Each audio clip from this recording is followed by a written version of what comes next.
අද මම ඔයාලව එක්ක ගෙන යන්නේ ජපානයේ තියෙන කැට් කැෆේ එකකට. ඉතින් ජපානයේ ඕනම පැත්තක කැට් කැෆේ තියෙනවා. මාත් ජපානයට ආපු දවස්වල ඉඳන්ම ගොඩක් ආසාවෙන් තමයි හිටියේ මේ වගේ කැට් කැෆේ එකකට යන්න.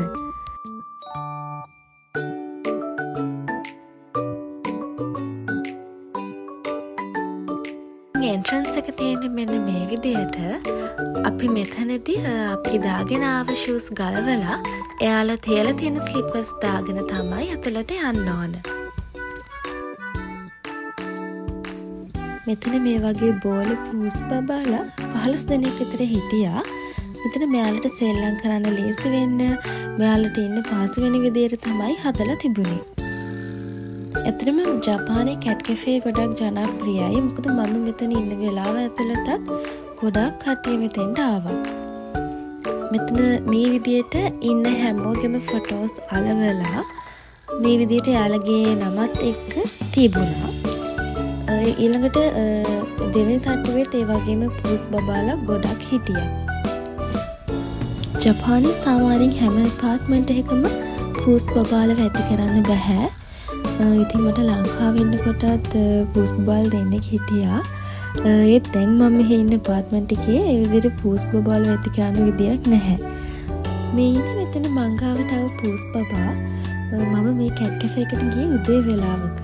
සාමාන්‍යයෙන් ඉතින් පූස් බබාලා උදේට එච්චර ඇක්ටිව් නැහැ. ඒක හින්දා මෙතන හිටපු ගොඩාක් කට්ටිය නිදාගෙන තමයි හිටියේ. ඔයාලට පේන එතන කාඩ් එකක් තියෙනවා. එතන තියෙන්නේ අපි මෙතෙන්ට ආව වෙලාව. මෙතන අපි ඇවිල්ලා විනාඩි 30ක් යනකම් yen 700යි. ඊට පස්සේ හැම විනාඩි 15කටම මෙයාලා අපහු yen 300ක් charge කරනවා. ඉතින් ඇපාර්ට්මන්ට් එකේ පූසන් ඇති කරන්න විදියක් නැති පූසන්ට ආස අයට ඇත්තටම රිලැක්ස් වෙන්න මේ වගේ කැට් කැෆේ ගොඩක් හොඳයි කියලා මං හිතනවා. ඉතින් ඒ වගේම අපි මෙතනට ඇතුළු වෙනකොට මෙයාලා කියනවා අපිට පූසන්ගේ වීඩියෝස් ෆොටෝස් ගන්න පුළුවන්. හැබැයි එයාලගේ අකමැත්තෙන් එයාලා උස්සගෙන යන්න, එයාලට කරදර කරන්න, ඒ වගේ දේවල් කරන්න බෑ කියලා.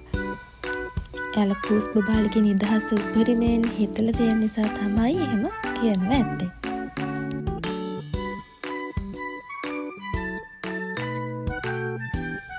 මම පූස් බබාලව හුරතල් කරලා ඉවරයි. ඉතින් වගේ ඇඳුම හැමතැනම වගේ ලෝම පූස් බබාලා ඉන්නයි. ඉතින් දන්නවනේ ඒක සාමාන්‍ය දෙයක් කියලා. එහෙනම් අද වීඩියෝ එක මෙතනින් ඉවරයි. වීඩියෝ එක බලුවට තෑන්ක්ස්. බයි බයි.